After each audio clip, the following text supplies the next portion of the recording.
parce que je sais qu'il y a des personnes qui m'ont dit qu'elles ne pourront pas être là ce matin.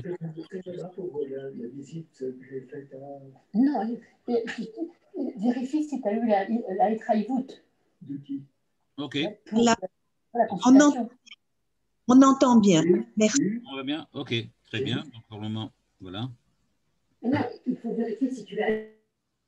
Ok, alors on va commencer. Alors, cette semaine, on va étudier un texte du Rav Luria. C'est un texte dans lequel le Rav Luria fait le rapprochement entre la paracha de la semaine et Hanouka, qui est véritablement d'actualité, puisqu'en fait, Hanouka, c'est ce soir.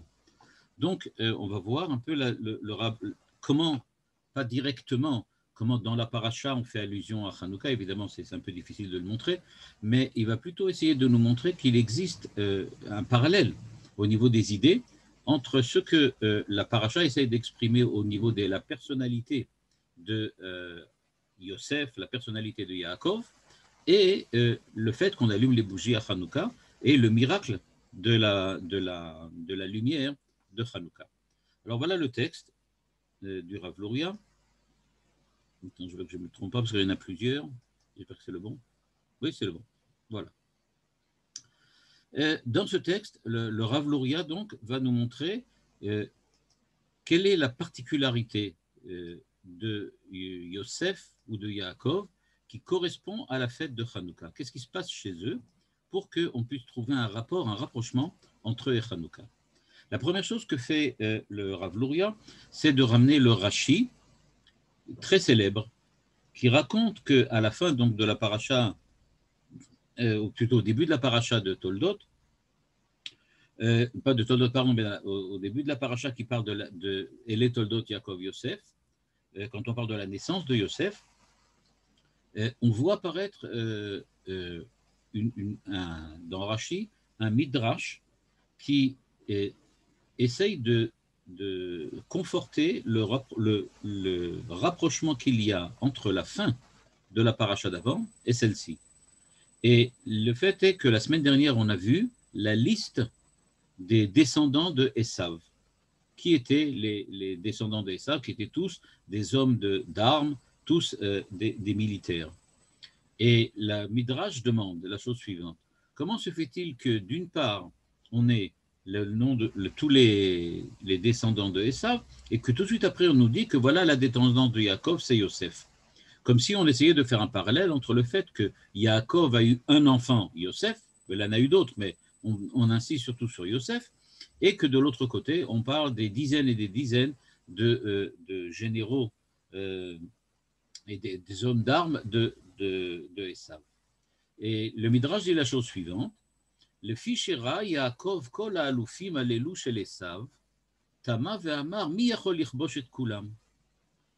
Yaakov avait bien 11 enfants, ou 12 enfants, mais il avait un problème, c'est quand il a vu toute l'armée véritablement à laquelle Esav a donné naissance, il s'est demandé, dit Rashi et d'après les Chachamim, mais comment on va faire pour pouvoir arriver à surmonter, du point de vue de la guerre, de la lutte, c'est tous ces militaires, tous ces hommes d'armes. Et la réponse dit, la reine Ktiv, c'est pour ça que tout de suite après la liste de tous ces hommes, il est écrit, Ele Toldot Yaakov Yosef. Que Yosef va être la réponse aux hommes de Esav. Celui qui va réussir à vaincre les hommes d'Esav, ça va être Yaakov. Ça va être Yosef, pardon. Et d'où est-ce qu'on le voit? Le Midrash donne une image, une symbolique, un symbole très intéressant. Il dit Uktiv, Vaya bet Yaakov Esh ou bet Yosef le'ava. Et Yaakov est comme un feu et Bet Yosef est comme une flamme. Hier, dans le cours de la Midreshet Yehuda, j'avais parlé sur qu'est-ce que c'est que le feu et les flammes. Ici, on n'en parlera pas aujourd'hui, on va directement rentrer sur le Hanouka. Et donc, qu'est-ce que ça veut dire que Yaakov est un feu et que Bet Yosef est une flamme? Le feu, le Rav Luria l'explique avant, c'est quelque chose qui brûle, mais qui brûle là où il est. Il y a des brindilles, il y a du bois, alors donc il brûle le bois et les brindilles. Par contre, la flamme, ça symbolise le déplacement du feu. Quand on parle de l'Ehava, on parle de ceux qui dans le feu se déplacent, pas ceux qui restent sur place. Et donc il nous dit, qu'est-ce qui s'est passé?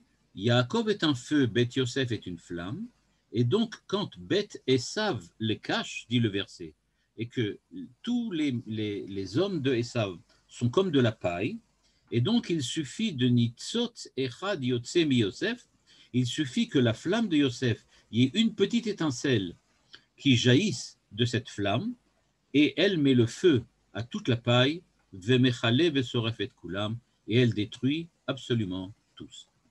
Donc le Midrash nous dit, il n'y a pas à avoir peur pour pouvoir surmonter Esav, et les hommes de Esav qui sont extrêmement nombreux, il suffit d'un seul Yosef. Parce que, de point de vue de leur nature, Yosef représente la flamme, l'étincelle, qui va déclencher le feu, l'incendie, et qui va mettre le feu à tous les hommes, à toute la paille des enfants de Esav. Bon, ça c'est l'idée de la paracha. Maintenant, nous dit le Rav Luria, le fi hamevuar, parashat vayeshev, yesh la shayachut im Chanukah. On sait que la paracha de cette semaine, Vayeshev, est en rapport, est en relation avec Hanouka. Pourquoi? Parce qu'elle aussi est une flamme. Pourquoi? Quand on regarde les deux manières dont j'avais parlé hier soir dans la Midrashet Yehuda, quand on regarde les deux manières de servir Dieu que représentent Yaakov et Yosef, Yaakov représente celui qui est un tzaddik, c'est-à-dire celui qui sanctifie toutes ses actions, celui qui, quand il sert Dieu de tout son cœur, de toute son âme, il fait exactement ce que Dieu lui demande. Et quand il fait exactement ce que Dieu lui demande, c'est-à-dire qu'il respecte exactement à la lettre les directives que Dieu lui a ordonnées. Et donc, ce qu'il fait, c'est qu'il sait ce qui est interdit, il sait ce qui est permis, et il ne fait jamais ce qui est interdit, et il ne fait que ce qui est permis ou ce qui est une mitzvah. Ça, c'est le feu de Yaakov. Par contre, Yosef est différent. Yosef, il essaye de mettre de l'enthousiasme et de mettre de on va dire comme ça, de l'émotion à l'intérieur de son service divin. C'est ce qu'on appelle la flamme. C'est-à-dire que ça se déplace, ça se met en mouvement. Il ne s'agit pas de quelque chose de statique qui brûle sur place, comme quelqu'un qui serait un homme très très religieux, mais qui n'essayerait pas d'aller beaucoup plus loin que ce qu'il est. Par contre, Yosef essaie de se dépasser. Et comment se dépasse-t-il? En acceptant d'aller à l'extérieur, c'est-à-dire de prendre des choses qui ne sont pas directement liées à lui et de les insérer et de les faire rentrer dans le cadre du service divin. C'est ce que cherche à faire Yosef. C'est pour ça, nous dit le Rav Luria, que si on essaye de discerner dans la flamme de Hanouka, si elle est plus proche de Yaakov ou de Yosef, alors on découvrira qu'elle est véritablement proche de Yosef. Elle est véritablement proche de Yosef. Pourquoi? Parce que ce qu'il se passe, c'est que Yosef représente la volonté de sortir à l'extérieur. Or, nous mettons bien la flamme de la Hanouka, on la mettons aussi à l'extérieur. Donc, elle représente, elle aussi, quelque chose qui a rapport à Yosef. De quelle manière? Yosef essaye de transformer ce qui pour nous serait presque du mal, ou même qui serait déjà du mal, il essaye de le transformer en bien. Il sort à l'extérieur. Quand on parle de l'extérieur, ici, on veut supposer qu'à l'extérieur, il y a des choses menaçantes, qu'à l'extérieur, il y a des choses qui sont véritablement négatives. Mais lui, il n'a pas peur de sortir dehors, Yosef. Il est prêt de faire quelques pas dehors et d'essayer là-bas de récupérer des choses pour lesquelles, quand on reste chez soi, on a très peu de chances de rencontrer et donc très peu de chances de désirer. Or, Yosef accepte de sortir, c'est-à-dire qu'il ouvre une porte au désir de quelque chose qui peut être quelquefois interdit. Et le Rav Luria l'explique dans un autre texte.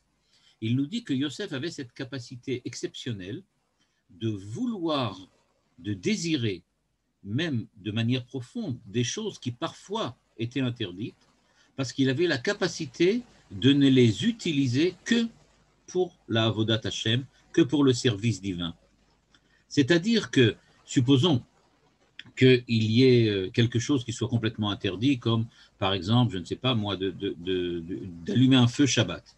Okay. Donc il est absolument interdit d'allumer un feu Shabbat. Mais il est capable d'utiliser l'envie, le désir d'allumer le feu Shabbat pour faire quelque chose pendant Shabbat qui soit un permis. C'est-à-dire d'utiliser l'émotion, d'utiliser le désir, d'utiliser l'enthousiasme que quelqu'un a quand il veut faire quelque chose d'interdit pour faire quelque chose de permis. Et donc, c'est ce qu'on cherche à faire à Hanouka. Et c'est pour cela, nous dit le Rav Luria, que le rapprochement qu'on doit faire entre la lumière de Hanouka et Yaakov et Yosef va nous mettre sur le chemin de Yosef. Et donc, il faut bien voir, comme l'explique le Rav Luria par ailleurs, que Yosef est quelqu'un d'exceptionnel. La preuve, c'est qu'on ne va jamais suivre. Le peuple juif ne suit pas l'enseignement de Yosef. On n'est pas d'accord du point de vue du comportement quotidien de se mettre en danger et de faire ce que Yosef fait. Yosef peut le faire parce que lui, il en est capable. On raconte que le Ramchal, Rabbi Moshe Chaim Luzzatto, qui est l'auteur très célèbre du Mesilat Yesharim, on raconte, mais on sait qu'il a été poursuivi toute sa vie par des gens qui le soupçonnaient d'être un chaptaïste, c'est-à-dire d'être quelqu'un qui fait des choses interdites pour des raisons mystiques, pour des raisons religieuses.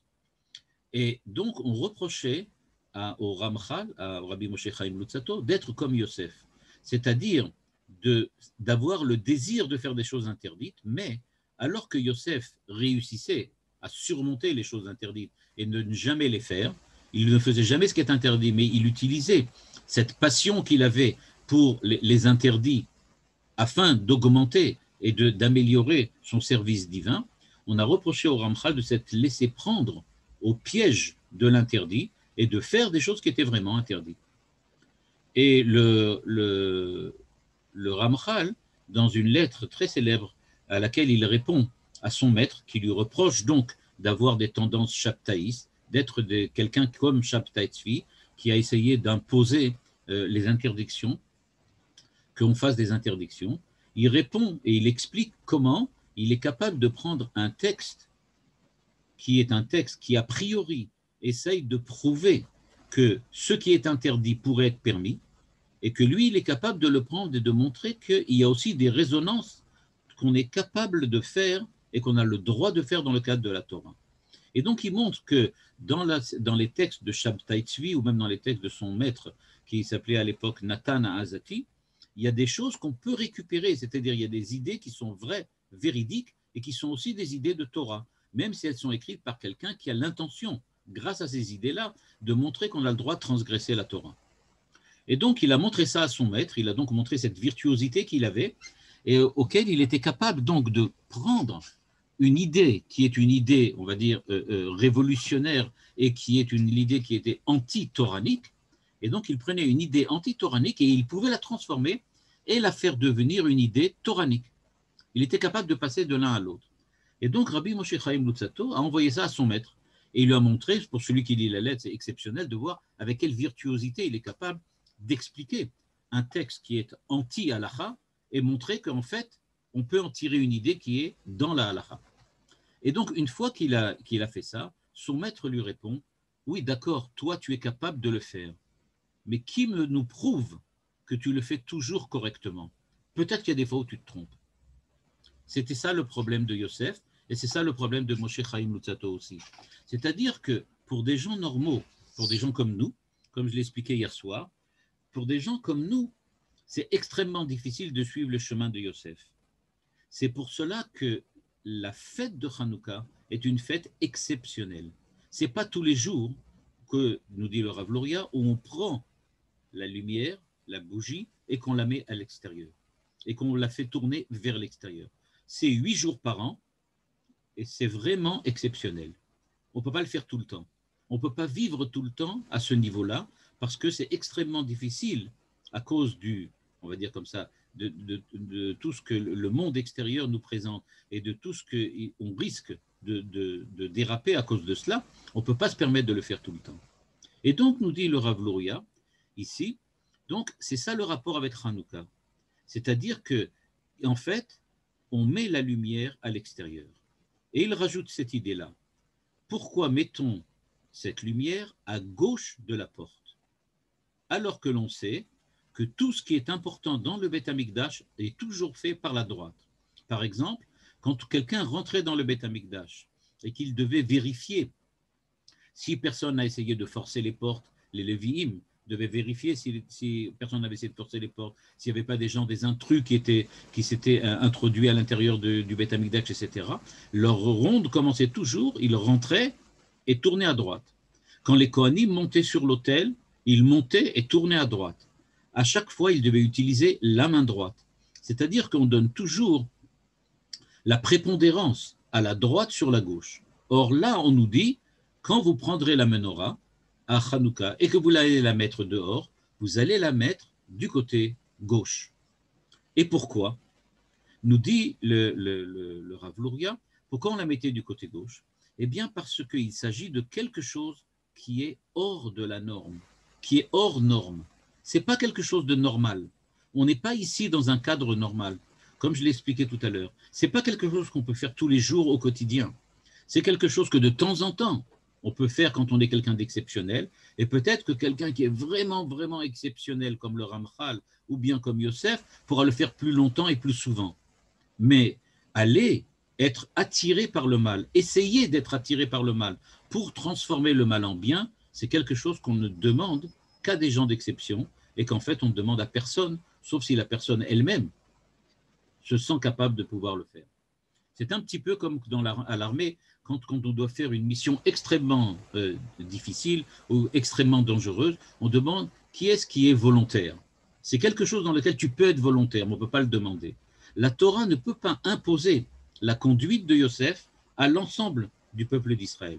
C'est quelque chose dans lequel tu dois être volontaire. C'est ça ce que la gauche représente. Et c'est pour ça que nous mettons la menorah à gauche, en disant nous sommes volontaires. Ok, on le fait. Mais évidemment, on ne sera pas volontaire tout le temps. Et il nous dit, le Rav Luria, qu'est-ce qui se passait vraiment? Ce qui se passait vraiment, c'est ici à la ligne 9, il dit « Ner ha'ma'aravi kol hanerot miyemin u'mismol ponim elav mishum she'u me'arev otam veze tachlit adlakat hamenorah כדי שהדבקות של הקרובים תהיה לא רק בבחינת אש, אלא שלוותיה שמורה אהבת הקדוש ברוך הוא וישראל. והכהן מערב אותם יחד עד שתהיה השלוות עולה מאליה, היינו אהבת הקדוש ברוך הוא וישראל תהיה שלוות ולא רק בבחינת אש. Et donc, il nous disait, que se passe-t-il dans le temple? Dans le temple, il y avait le ner ha'ma'aravi. Chez nous, c'est le shamash. C'est-à-dire qu'il y avait au milieu une seule lumière, qui était donc une seule bougie.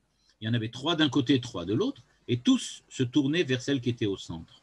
C'est-à-dire que la menorah du Beth Amikdash, qui était elle aussi le reflet de la avoda de Yosef, et le Rav Luria dit même qu'on la mettait au sud, elle était dirigée vers le sud, qui pour nous c'est la gauche, d'après la disposition du temple, parce que le temple était dirigé est-ouest, c'est-à-dire on est dirigé vers l'ouest, derrière nous il y a l'est, et donc sur la gauche on a le sud.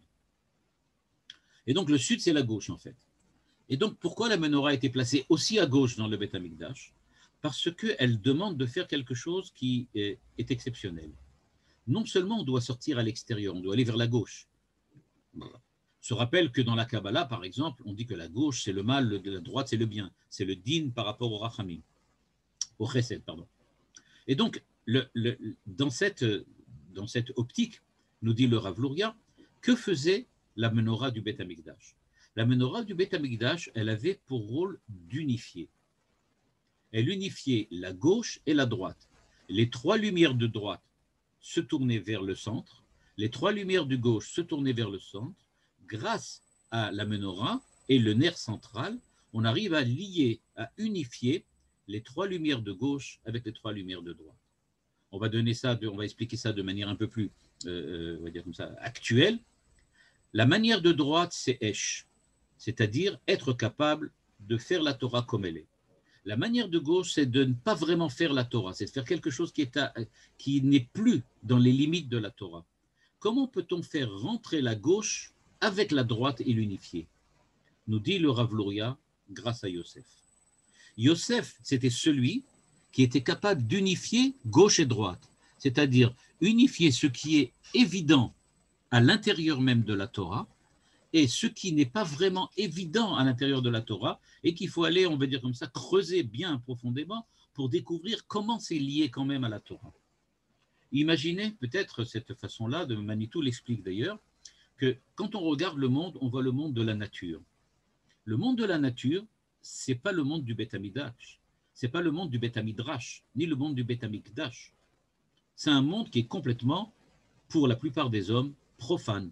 C'est-à-dire un monde qui ne correspond à aucune Kedusha. Il n'y a rien là-bas. On voit des arbres fleurir, on voit des choses tomber, on voit des éclairs et du tonnerre, mais on ne voit rien qui rappelle la présence de Dieu.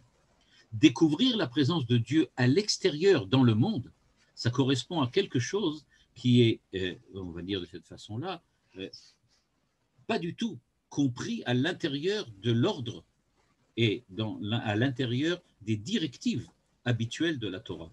La Torah nous demande de prendre un certain nombre de choses et de les utiliser. Mais ce qui n'est pas écrit dans la Torah, par exemple, on me dit de bénir, de faire une bracha sur les éclairs et le tonnerre. Mais il n'y a pas de quelque chose sur la pluie. Bon, sur la pluie, on ne me dit pas de faire une bracha particulière. On me dit, on espère que la pluie va tomber. Mais quand je me fais mouiller par la pluie, je ne sais pas s'il y a quelque chose de positif ou négatif là-dedans. Je suis mouillé, puis je suis mouillé, voilà. Et pourtant, la Torah de Yosef, c'est une Torah particulière. C'est une Torah qui est capable de voir l'unité, l'unification. Elle est capable de voir que même les choses qui nous semblent, on va dire comme ça, étrangères à la Torah, font aussi partie de la Torah. Et même les choses qui nous semblent opposées à la Torah, elles aussi font partie de la Torah. Ça, c'est quelque chose d'exceptionnel qu'on trouve nulle part ailleurs. Et donc, nous dit le Rav Luria, c'était ça le rôle de la menorah à l'intérieur du Beth Amikdash. Le rôle de la menorah, c'était de faire vibrer la gauche et la droite, c'est-à-dire ce qui est dans les limites, ce qui est dans les règles, ce qui est dans les lois, et ce qui nous semble être à l'extérieur des lois, et les réunir ensemble dans une seule et même volonté ou dans un seul même enthousiasme de servir Dieu. C'est ce qu'il appelle ici Ahavat HaKadosh Baruch Hu ve'Israël. Israël et HaKadosh Baruch Hu sortent des limites habituelles qui sont celles du maître qui s'adresse à son serviteur. Nous ne sommes plus les serviteurs de Dieu, nous sommes les amants de Dieu. Nous sommes maintenant devenus comme il appelle, le Rav Luria utilise une forme, Israël Batzugo. C'est-à-dire que Israël devient la compagne, comme dans un mariage, la compagne, la mariée, la fiancée de Dieu. Et donc, on est sorti du cadre des règles et de la loi dans lequel le roi vient, le souverain arrive et ordonne et donne des lois et donne des ordres pour que tous ces sujets le suivent, tous ces sujets acceptent sa manière de diriger le pays. Nous sommes dans le cadre maintenant d'une famille, d'une maison, d'un couple dans lequel un homme s'adresse à sa femme. Et comme nous sommes la femme de Dieu, ce n'est pas du tout la même façon de parler et ce n'est pas du tout la même façon de réagir. Manitou l'explique dans un texte dans lequel il parle des relations entre le père et le fils et il dit là-bas très très bien que ce qui se passe, c'est le passage entre Avraham, le premier Avraham, on va dire de cette façon-là, et Noach. Noach était celui pour qui il était capable de reconnaître Dieu. Il tzadikaya tamim aya bedorotav. Il était un tzaddik qui était capable de reconnaître Dieu. Mais Avraham avait quelque chose de plus. Il était capable de reconnaître Dieu dans le monde de la nature. C'est-à-dire qu'Avraham aussi avait cette capacité, que semble-t-il Yosef a hérité, qui est la capacité de pouvoir trouver Dieu même à l'extérieur. Et, disait Manitou, c'est pas du tout pareil d'être et à Elohim, italech Noach, d'aller avec Elohim, le Dieu de la nature, et et Hashem, Yudke Vavke. Yud-Ke Vav-Ke Hashem, c'est le Dieu de l'union, le Dieu de l'unité, le Dieu de la réunification. Quand on est serviteur de Yud-Ke Vav-Ke, du tétragramme, alors on est véritablement le serviteur du Dieu de l'union et on est capable de voir à l'intérieur du monde les rapprochements, les relations qui existent entre la gauche et la droite. C'est ce que Yosef faisait et c'est ce que dans le Beth Amikdash, la menorah faisait. La menorah était là pour donc montrer qu'il y avait rapprochement. C'est pour ça qu'il y a 3 mots très importants qui viennent. On appelle la lumière du centre, la lumière centrale, la lumière la plus importante de la menorah, le ner Ma'aravi, celui de l'ouest. Nous dit le Rav Luria, c'est parce que Ma'aravi, ça veut dire les arev, c'est la même racine. Les arev, mais arev, ça veut dire mélanger, c'est faire l'union. Et donc c'est pour ça que le Kohen qui faisait l'union entre la gauche et la droite était en fait le représentant du service divin qui a été inauguré par Yosef, qui est celui dans lequel on accepte les dangers de sortir en dehors de chez soi, de sortir des sentiers battus, on accepte les dangers d'être absorbé, d'être avalé par le mal, parce qu'on a décidé d'aller chercher dans le mal les éléments, les étincelles de bien qui s'y trouvent. Et c'est ce que dit donc ici le Rav Luria, à la ligne 11, après ce qui est écrit en bleu, à Kohen me'arev otam yachad, ad shete'e shalevet olea melea, vehainu ahavat hakadosh baruch hu ve'Israël. L'amour ne peut pas s'élever, ne peut pas se réveiller, plutôt c'est le terme qu'il faudrait dire. Olé me'elea, c'est-à-dire que l'amour se réveille de manière naturelle. L'amour de l'homme pour Dieu ne peut pas se révéler, ne peut pas se réveiller s'il n'y a pas l'introduction des sentiments, des affects, des émotions à l'intérieur du service divin. Quelqu'un qui fait seulement ce qui est écrit dans les livres, quelqu'un qui fait seulement la règle, il fait tout ce qu'il faut, mais il ne le fait pas avec vraiment son cœur. À quel moment on rentre de l'émotion? Quand il faut du désir. Mais existe-t-il véritablement un désir de mettre les tefilines, un désir de mettre le talit, un désir d'allumer les nérotes à Shabbat? On ne ressent pas une grande émotion quand on le fait. Comment arriver à sentir une émotion? Le Rav Luria nous dit, Yosef avait trouvé le moyen. C'est quand je développe chez moi l'aspect émotif, quand je développe chez moi l'aspect enthousiasmant, la joie, l'amour, grâce à ce qui m'attire. Mais ce qui m'attire en général, ce n'est pas le bien, c'est le mal. Le tzaddik, c'est celui qui est capable, un tzaddik comme Yosef, le tzaddik d'exception, c'est celui qui est capable de ressentir la même émotion face à une mitzvah que celle que nous ressentons face à une interdiction qui nous attire et que notre Yetzer Hara veut absolument faire. Quelqu'un qui se sent terriblement attiré par quelque chose qu'il n'a pas le droit de manger, eh bien, il voit très très bien ce que ça veut dire, cette force, on va dire comme ça, cette puissance, cette énergie qu'il a en lui et qui essaye de le dévorer parce qu'il voudrait bien manger ce truc qui est interdit. Et c'est cela que Yosef ressentait au moment où il mettait les tefilines, où il faisait le talit. Il avait un véritable désir, une consommation intérieure qui l'embrasait à chaque fois qu'il devait faire une mitzvah. Mais cela, il l'avait gagné grâce au fait qu'il avait aussi ce même consommation, cette même feu intérieur à chaque fois qu'il y avait quelque chose d'interdit et auquel il aurait aussi envie de le faire, mais il était capable de prendre cette émotion et la diriger ensuite vers ce qui est permis et vers ce qui est une mitzvah. Et donc, c'est ce que dit le Rav Luria en disant « Shalevet olam elea ». On utilise le terme « shalhevet », c'est-à-dire la flamme, à la fois pour Yosef, dans le verset qui dit que Yosef est une flamme, et à la fois pour le Midrash qui explique que quand le Kohen Gadol allumait la menorah, Shalhevet olam elea.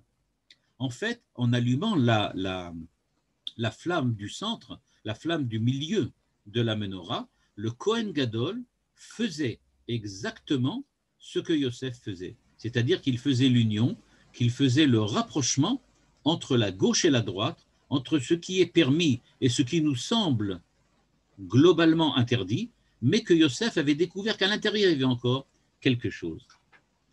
Le terme les harev mélangés, Ain Resh Bet, donc, c'est un terme qui revient encore une fois. Ça revient quand?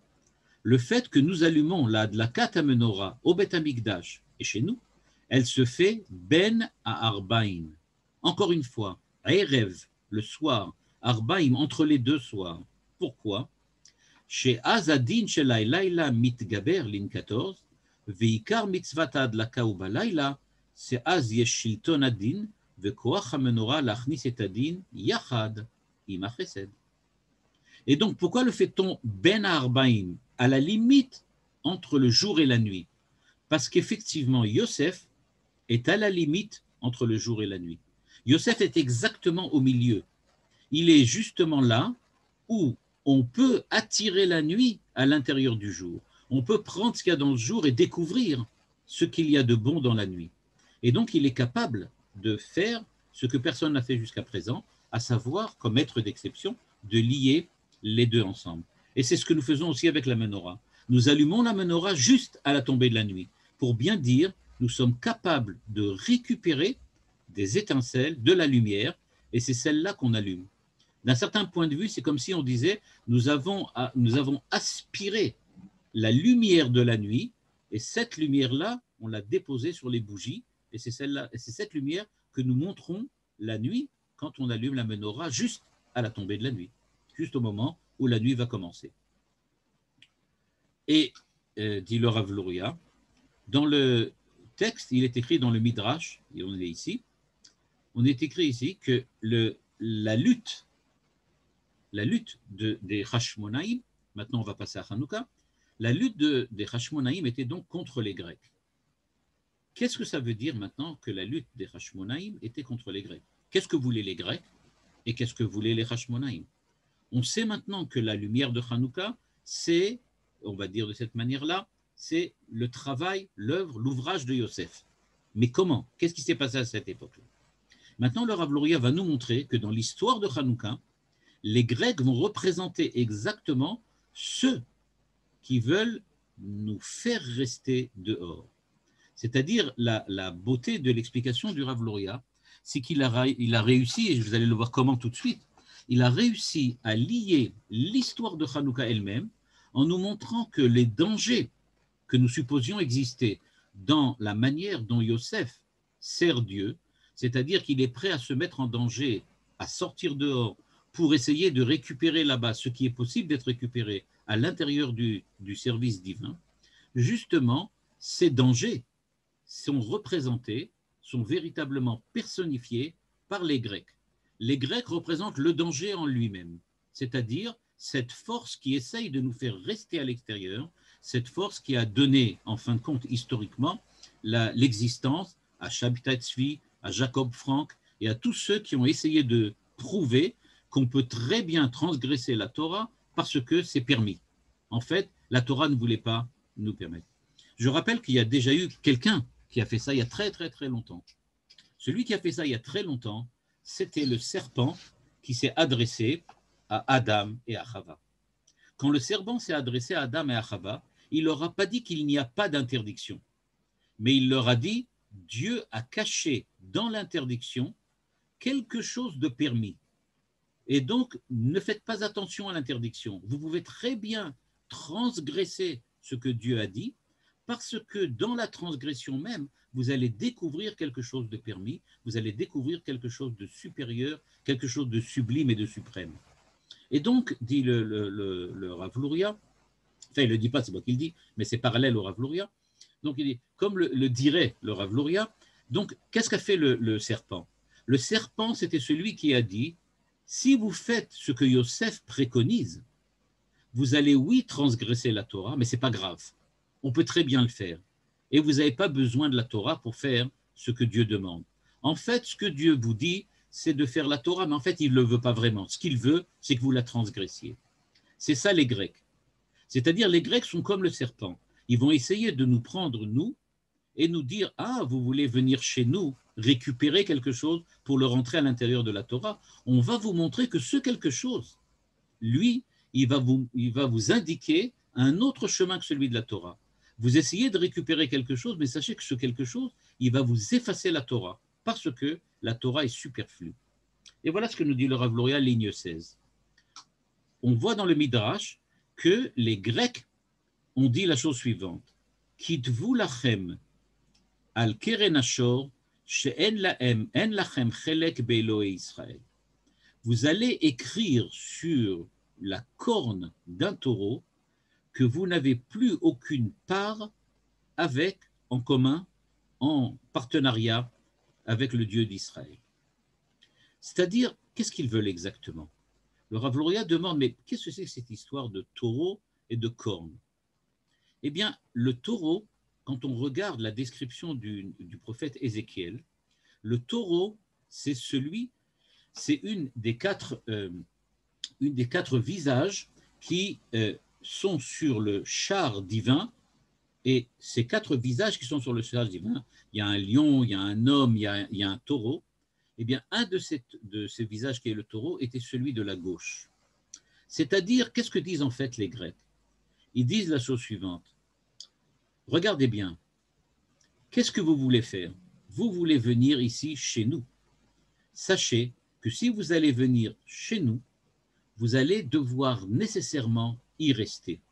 On ne peut pas venir du côté gauche et rester à droite. Ce que demandent les Grecs en fait à Israël, ils leur disent, vous croyez que vous allez prendre quelque chose de chez nous et que vous allez pouvoir le réintégrer à l'intérieur de la Torah? Ça ne marche pas comme ça. Si vous venez chez nous, vous restez chez nous, et donc vous devez écrire En lanu chelek be'Elohei Israël. Vous devez prendre la corne du taureau, on va dire comme ça, le lieu qui est le plus dangereux du taureau, ce qui vous semble être capable d'être récupéré. Pourquoi? Par exemple, pour faire un chauffard à Rosh Hashanah. Et donc, vous croyez que vous pouvez récupérer ça, bien que, évidemment, le chauffard, on ne le fait pas avec une corne de taureau, mais la corne représente quelque chose qui est capable d'être récupéré. Eh bien, d'une certaine manière, cette corde dont on n'est pas capable de faire un chauffard, c'est sur cette corde que vous allez montrer, on ne peut pas tout récupérer. Le mal n'est pas récupérable. Il n'y a rien à récupérer. Dieu a laissé le monde entre les mains, une partie du monde peut-être, entre les mains du mal. C'est ça ce que les Grecs disent. Les Grecs disent, qu'est-ce que c'est que cette espèce d'évangélisme que vous avez? Vous voulez venir et montrer que voilà, vous êtes capable de tout sanctifier? Mais pas du tout. Dieu a créé le monde avec deux parties bien distinctes. Il y a le bien et le mal. Le mal, il a sa vie propre, il a son ordre qui est le sien, il a son importance et il n'a nullement besoin du bien pour pouvoir se survivre et pour pouvoir continuer. Et donc, dit le Rav Luria, ce que viennent les Grecs disent, ils disent, voilà, vous voulez venir chez nous, eh bien, vous devez laisser tomber. Ce que Adam et Chava n'avaient pas compris, c'est ce que exactement leur disait le serpent. Le serpent, il leur a pas dit, vous allez retourner faire du bien. Il leur dit, vous allez devenir des êtres d'exception. Vous allez devenir Yod-E Tov Vara. C'est-à-dire que vous allez être capable de voir tout, de comprendre tout. Il leur a pas dit, vous allez devenir des hommes bien. Atem Yodim Tov Vara. Vous allez savoir ce que c'est que le bien et le mal. Mais vous allez rester du côté du mal. Ça, il ne leur a pas dit. Et c'est pour ça qu'il a été puni. Et donc, ce qui s'est passé, nous dit le Rav Luria, c'est-à-dire que eux, ils auraient dû, en fait, les Grecs sont venus dire, eh bien, nous voulons, nous acceptons que vous veniez dans le monde du mal, le monde de la nature. Mais si vous, Israël, vous voulez rentrer dans le monde de la nature, dans le monde du quotidien, dans le monde de la réalité, sachez que les règles sont différentes. Vous devez perdre votre relation avec Dieu quand vous rentrez dans le monde. Ça ne vous empêche pas d'être religieux. Manitou le dit très bien dans cette sikha. Ça ne vous empêche pas d'être religieux. Soyez religieux avec Dieu tout seul, faites ce que vous voulez. Mais dans le monde, les règles du monde, ce sont celles qui s'appliquent. Dans le monde, comme dit le truc, il y a César, ça reste César, Dieu c'est Dieu et César c'est César. Et donc, dans le monde de César, il n'y a pas de raison de rentrer Dieu. C'est ce que les Grecs ont proposé. Et nous dit le Rav Luria, Haïnu, Sheu lokeach hadin peneshor, veose mehem adar, bekdusha la'arev otam im hachesed. Or, Yosef, justement, était capable de dire, vous croyez que vous êtes différent, vous croyez que vous avez une vie autonome, que le mal a le droit de survivre? Pas du tout. Le mal n'a aucun droit. Le seul droit qu'il a, c'est de s'unifier et de rentrer dans la même menorah et avec le bien dans la même unité. Et c'est donc pour ça qu'on allume la menorah du côté gauche pour montrer que nous avons apporté la lumière, l'unification et la réunion à gauche. On est sorti dehors, on a accepté les dangers, parce qu'on était capable de prendre le mal, c'est-à-dire ce qui se trouve à gauche, et le réunifier avec le bien. Et donc, à la suite de cette lutte réussie des Hashmonaïm, ce que nous fêtons, ce n'est pas la lutte contre la philosophie grecque, mais la lutte contre le syncrétisme des hellénistes. Parce qu'il faut bien savoir que les Grecs dont on parle dans Hanouka, ce ne sont pas Aristote, Platon et Socrate. Les Grecs dont on parle dans la fête de Hanouka, ce sont les hellénistes, c'est-à-dire des gens qui disaient on est capable, ils avaient une religion syncrétique, c'est-à-dire par exemple, je vais donner un exemple, quand les hellénistes sont venus, donc à l'époque Antiochus, etc., sont venus en Israël, ils ont dit il n'y a pas de problème, vous pouvez continuer à servir Dieu, mais dans le temple, il y aura des idoles, dans le temple, il y aura le service grec. C'est-à-dire, on n'a pas de problème, vous pouvez faire ce que vous voulez avec Dieu, mais nous, quand on parle du monde, le monde est dirigé par les Grecs, c'est-à-dire par la pensée grecque, c'est-à-dire par la façon dont nous vivons naturellement dans le monde du mal, c'est-à-dire dans le monde de la matière. Et donc, ce que demandaient les Grecs et les hellénistes, c'était nous, vos problèmes de foi, ça ne nous intéresse pas. Nous, ce qu'on veut, c'est qu'au niveau de votre comportement dans le monde, vous soyez exactement comme nous. C'est tout ce qu'on veut. On veut l'unification par le bas. Et nous, on a répondu, pas du tout. On fait l'unification par le haut. C'est-à-dire qu'on va montrer que même dans votre comportement que vous décrivez comme un comportement opposé à la Torah, on est capable de découvrir des choses qui sont positives et qui ont un sens aussi dans le cadre de la Torah. Et donc c'est pour ça, on prend la menorah, on la met à gauche et on dit voilà, on a pris la gauche et on l'a réunifiée avec la droite. On a réussi à rentrer le monde de la matière, le monde des désirs, le monde des émotions, tout ça, on a réussi à le transformer en amour pour Dieu. Ce qui était jusqu'à présent la règle, la droite, maintenant se voit gratifié d'un surplus émotif, d'un surplus passionnel.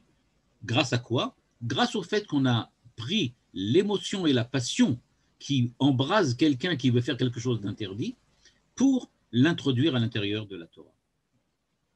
Le Rav Luria nous dit, ça explique aussi encore autre chose, dont on va comprendre maintenant l'harmonie globale.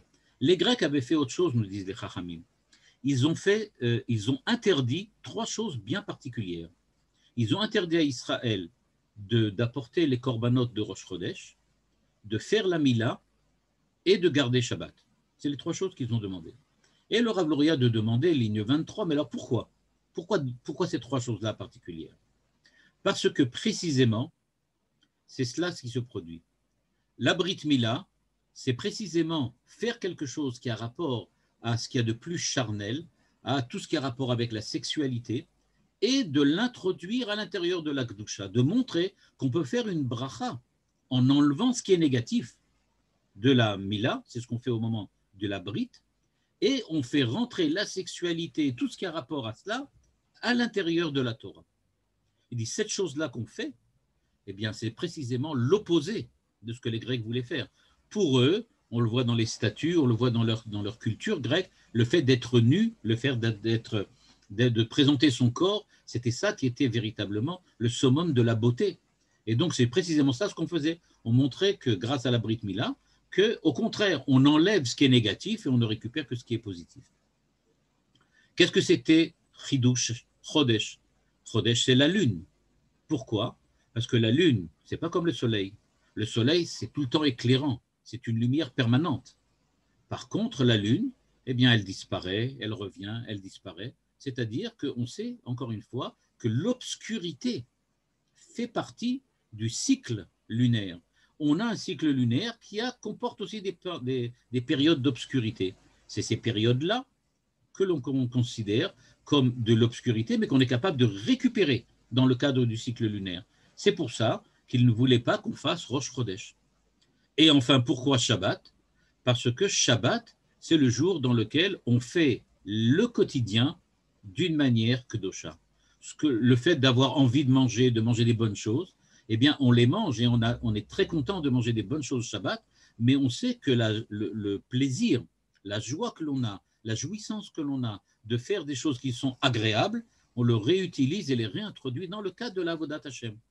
C'est-à-dire, on fait des choses bonnes, on déguste des bonnes choses Shabbat, mais dans le cadre de la Torah. Alors que pour les Goïm, on le voit très très bien, ça se fait le dimanche, c'est-à-dire que ça a tout à fait un autre aspect. Le Rav Luria continue. Maintenant, on a compris les Grecs, on a compris ce qu'ils voulaient, on a compris ce que nous voulions. Pourquoi appelait-on Yehuda Maccabi? Là aussi, il y a une explication. Maccabi, pourquoi? Mi kamocha ba'elim Hashem. Qui est comme toi parmi les dieux, Dieu. Qu'est-ce que ça veut dire parmi les dieux? Dieu, ce n'est pas la même chose que les autres dieux. Eux, ce sont des faux dieux, ce sont des Elim. Ce n'est pas Akadosh Baruch Hu. Akadosh Baruch Hu, il n'est pas comparable. C'est pas, on dirait aujourd'hui, ils ne sont pas du tout dans la même tribu. Ce n'est pas aucun rapport. On ne parle pas du tout de la même chose. Alors nous dit le Rav Luria, effectivement, parce que les Elim, c'est-à-dire les dieux qui viennent lutter contre Israël, qui viennent lutter contre Dieu, contre Akadosh Baruch Hu, on a réussi à les reprendre avec nous. Mi kamocha ba'elim Hashem. Les Elim sont devenus maintenant une partie de la tribu. Ils sont devenus une partie de la famille. Et donc on peut se permettre de dire qui est comme toi Dieu parmi les autres dieux. Bien que les autres dieux, a priori, n'ont aucun rapport. Mais oui, ils ont un rapport maintenant. Parce que grâce à Yosef et grâce à Hanouka, on a réussi à introduire ces autres dieux aussi à l'intérieur de l'amour que maintenant qui s'est réveillé entre Dieu et Israël. De la même manière, on dit que Hanouka, la Gemara dit, c'est Ner Ish ou Beto. On doit allumer à Hanouka une bougie, chacun pour sa famille, pour la maison.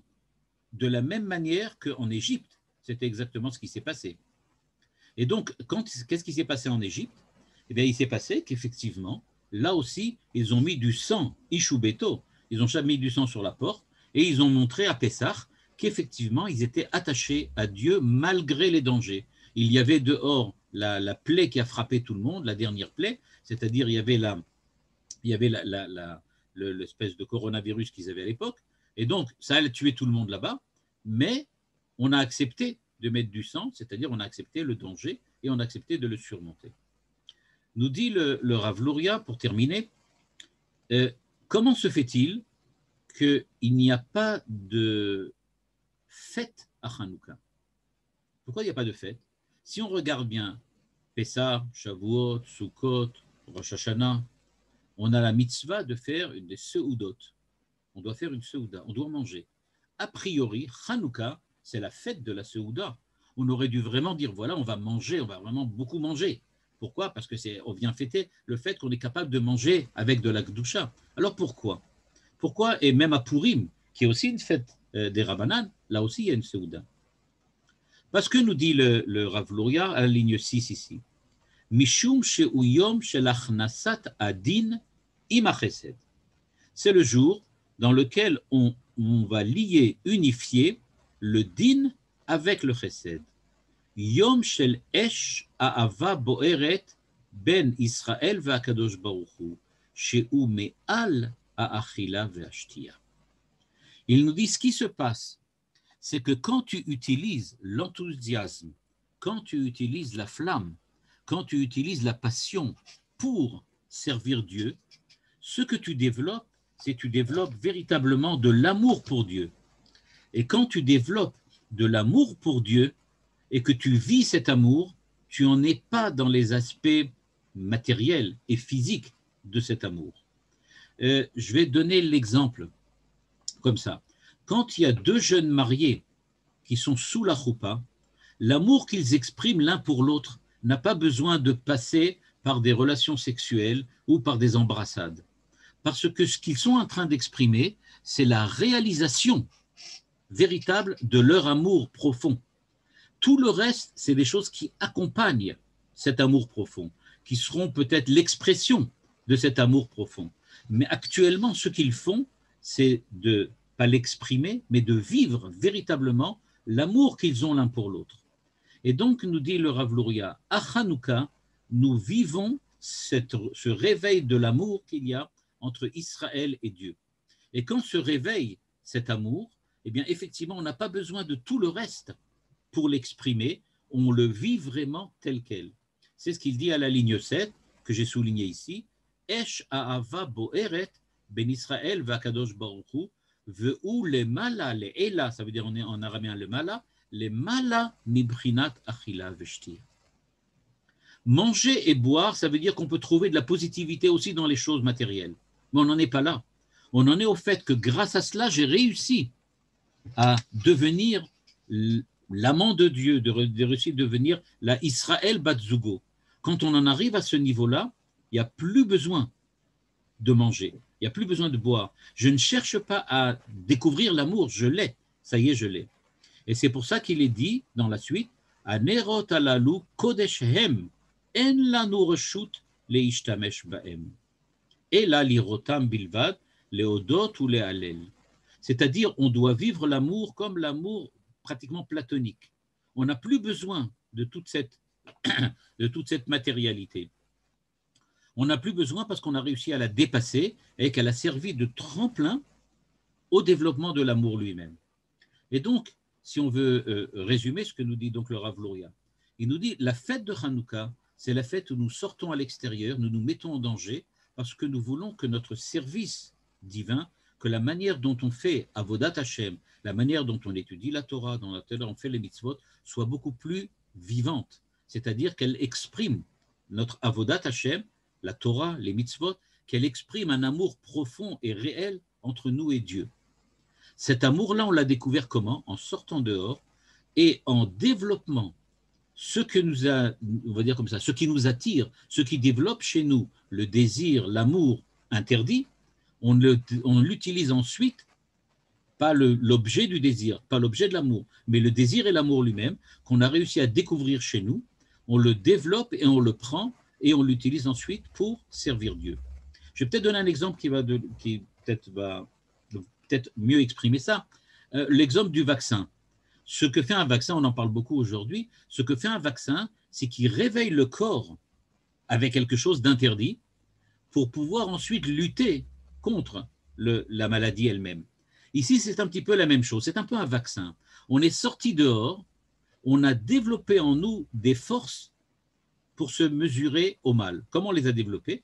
Parce que justement, on voulait le mal, on était attiré par le mal, on avait une passion du mal. Le mal était quelque chose qui nous avait véritablement apporté, développé en nous des forces. Et une fois qu'on a développé ces forces, on laisse tomber le mal et on dit on n'a plus besoin de toi. Maintenant, toutes ces forces d'amour, on sait comment les prendre et les canaliser dans la direction de Dieu. Eh bien, à partir de ce moment-là où on canalise, on n'a plus besoin de manger et de boire. Manger et boire, c'était avant quand on avait besoin de développer des forces d'amour et des forces de passion. Mais quand on est capable de développer de la passion et qu'on l'a développé vraiment en soi, on n'a plus besoin de développer. On l'a. On est devenu tel quel. On est vacciné. Donc en fait, de ce point de vue-là, on est sorti dehors pour se vacciner, c'est-à-dire avoir de l'énergie et une force intérieure qui soit en nous. Et à partir du moment où on est là, on n'a pas besoin d'absorber à des virus toute la journée. C'est terminé. On est vacciné, on a maintenant cette force et cette énergie en nous, et on est capable maintenant de servir Dieu avec toute cette énergie. C'est ce qui s'appelle Shaleh Evet, c'est-à-dire la flamme, et c'est le rôle de Yosef. Le Rav Luria le dit bien, ça ne dure pas très longtemps, hein, ça dure 8 jours.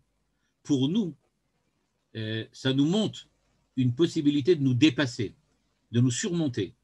Mais pour nous, c'est aussi quelque chose, quelquefois, d'inaccessible. C'est pour ça que ça ne dure pas longtemps, ça dure que 8 jours, et on essaye de faire ce qu'on peut, mais pas sûr qu'on va y arriver, et pas sûr qu'on y arrivera. Mais au moins, on l'aura essayé. Et tous les ans, on réessaye, en se disant peut-être qu'on arrivera un jour à, on va dire comme ça, au Yemot HaMashiach, dans lequel on va pouvoir véritablement subjuguer le monde et toutes les ta'avot et tous les désirs et les désirs interdits qui y sont, et qu'on les utilisera pour le service de Dieu. Voilà, ça c'était le texte du Rav Luria et la manière dont il l'utilise pour essayer de comprendre qu'est-ce que c'est que Hanouka. Donc maintenant, si vous avez des questions ou des remarques, Bevakasha. Est-ce que je peux poser une question? Je suis désolée, je suis arrivée, je n'arrivais pas à ouvrir le lien, donc je suis arrivée un peu en retard. Peut-être que vous en avez parlé au début, mais quel est le rapport avec, qu'est-ce que Yosef a montré, en quoi Yosef a montré qu'il est allé à l'extérieur, qu'il s'est dominé, etc., à part avec la femme de Potiphar, mais c'est tout, je veux dire, je n'ai pas compris le lien entre cette volonté de sortir et pour récupérer les Nitotsot, etc. Enfin, Voilà, l'histoire. Vous avez expliqué à propos de Hanouka, quel est le rapport avec Yosef? Mais peut-être que j'ai manqué quelque chose au début. Alors non, vous n'avez pas vraiment manqué. Ce qui se passe, c'est la chose suivante, c'est que hier, dans le cadre du cours que j'ai fait sur Midreshet Yehuda, j'ai expliqué qui était Yosef par rapport à Abraham, Yosef par rapport à Yaakov, dans le cours du Midreshet Yehuda. Et donc, dans ce cours, j'ai bien montré que le Rav Luria expliquait. Attendez. Là. Myriam, ferme ton téléphone. Voilà. Et donc, ce que j'avais expliqué hier, c'est que Yosef représente celui qui sort dehors, c'est lui qui va descendre en Égypte. Il ne va pas descendre en Égypte pour rien. C'est parce que les frères sont convaincus que c'est vraiment son rôle. Il doit aller à l'extérieur et essayer de prendre ce qui est positif là-bas. C'est ce qu'il leur explique. Il leur dit aux frères, il leur dit, moi, j'ai une autre manière de servir Dieu.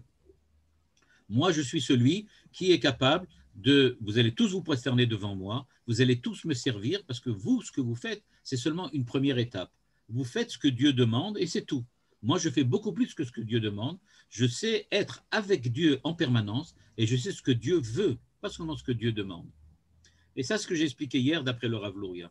Aujourd'hui, ce que j'ai essayé de montrer, c'est que cette définition de Yosef que j'ai repris au début, il l'utilise et il montre qu'on la retrouve aussi dans tout Hanouka. Et que tout Hanouka, en fait, tourne autour, c'est la fête de Yosef, en fait. C'est ce que le Rav Luria essaie de montrer. Merci beaucoup. Rav, vous aviez dit que vous parlerez un petit peu de Dina par rapport à Yosef. Elle est sortie aussi. Dina aussi, bon, elle est aussi pareille. Donc ça, c'était un cours que j'avais fait il y a longtemps aussi. Peut-être si vous retrouvez, j'avais fait un article dans le Petit Hebdo qui m'avait valu beaucoup de critiques à l'époque, et dans lequel j'ai essayé de montrer qu'en fait, Dina, c'est Yosef en féminin. Et elle essaye de faire ce que Yosef a fait en Égypte. Elle part à Shrem et elle essaye de récupérer et de reconquérir Shrem. Et en fait, elle réussit. Yaakov accepte. C'est pour ça qu'il accepte le mariage, mais les frères sont toujours contre Yosef et ils refusent. Ouais. Et donc, ils massacrent la ville de Shrem et ils reviennent à l'idée que Dina doit rester. Pourquoi? Parce qu'ils disent « Akezona teaseachotenu ». C'est-à-dire il y a un ordre à respecter, il y a des lois qu'il faut suivre. Et c'est ça qu'il faut faire. Et on ne fait pas des choses qui sont interdites pour essayer de récupérer, de faire quelque chose en plus. Ils ne sont pas d'accord avec ce chemin de Yosef. Eux, ils disent on doit respecter ce qu'il y a. Ça me fait penser à la Marseillaise chez les Chabad, où ils font monter comme ça le… Voilà. Ouais, ils récupèrent quelque chose en disant voilà, il y a une joie, il y a un enthousiasme, on le récupère, mais à l'intérieur de la Torah. On le récupère à l'intérieur de la Torah. Et le fait, par exemple, pour Shabbat de manger, d'avoir ces jouissances matérielles, c'est le fait qu'on soit à l'intérieur et pas à l'extérieur. Exactement. C'est ce qu'on a récupéré, on est à l'intérieur, donc on peut manger de cette manière-là. Mais dit le Rav Luria, Hanouka est peut-être de ce point de vue-là plus élevé que Shabbat, parce qu'on vit l'amour en tant que tel, et on n'a pas besoin de manger et de vivre le quotidien. On est au-dessus du quotidien. C'est 8 jours. On met la… Pardon? Quand on met la menorah du côté gauche de la porte, c'est pour les gens de l'extérieur. À l'extérieur et pour conquérir. On va conquérir l'extérieur, mais on montre en le mettant à gauche qu'on l'a déjà conquis. Et il est à nous. C'est déjà à nous. Oui, mais pour les gens de l'extérieur, eux, ils voient la menorah à droite. Non. Oui. Il la veut à gauche. Oui, non, pour nous, elle est à droite, et pour eux, elle est à droite. Pour eux, elle est à gauche. Mais ça importe peu. Il faut bien qu'elle la gauche et la droite. Et bon, effectivement, c'est toujours comme ça. Si vous connaissez le sketch des frères ennemis, qui disait comment on peut faire pour monter une descente. Alors on dit, mais on ne peut pas monter une descente. Tu descends, il descend. Il dit, non, mais ça dépend dans quel sens est la voiture. Là, c'est pareil. C'est-à-dire, tu veux bien tu veux bien faire quelque chose, alors, mais la droite, c'est la droite de quelqu'un d'autre, toujours. Mais ce qu'on veut dire par là, c'est que pour nous, on la place du côté gauche pour celui qui est dehors, parce qu'on veut indiquer qu'il est maintenant, il fait partie de la Kedusha. Il fait partie de l'union que la menorah représente. Chez nous, c'est 4 et 4, mais là-bas, c'était 3 et 3 avec celle du milieu. Merci beaucoup. Ce qui est intéressant de noter, ce qui est juste intéressant de noter, c'est de faire attention que dans le Beth Amikdash, ce qui est au sud est à gauche, ce qui est un chidouche du Rav Luria. C'est quand on rentre, étant donné qu'il est disposé face à nous à l'ouest, derrière nous à l'est, donc quand on rentre dans le Beth Amikdash, ce qui est au sud est à gauche. Et effectivement, donc ça veut dire que la menorah est à gauche. Voilà. Merci beaucoup. De rien. Merci. Shabbat Shalom et Hanouka Sameach à tous. La semaine prochaine, je ne sais pas si vous avez prévu de faire cours ou pas. Je ne sais pas si c'est prévu ou pas. Et donc, vous me tenez au courant. Et je vous dirai que c'est moi. Moi, je pars pour 3 semaines. J'essaierai de vous suivre s'il y a des cours. Mais voilà. Bon, vous déciderez entre vous. Vous me tenez au courant. OK. OK. Shabbat Shalom. Hanouka Sameach, merci beaucoup. Bye bye. Shabbat Shalom. Shabbat Shalom.